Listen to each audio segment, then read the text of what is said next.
And I have to repeat the example given by my son, that if in a class, two students, A and B, both get 80 out of 100, both come out first in the class, and if we analyze the answer sheet, there are 10 answers to 10 questions. In answer to question number 1, student A gets 9 out of 10, and student B gets 9 out of 10. So student A has the degree of advantage over B in answer number 1. In answer to question 2, student B gets 9 out of 10, and student A gets 9 out of 10. So in answer to question number 2, student B has the degree of advantage over A.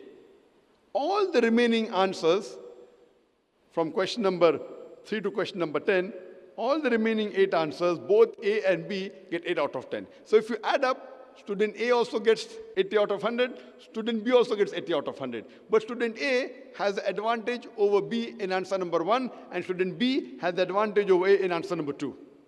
But overall, both are equal. Similarly, in Islam, men and women are equal, but equality doesn't mean identicality. In some aspects, the men have a degree advantage. In some aspects, the women have a degree advantage.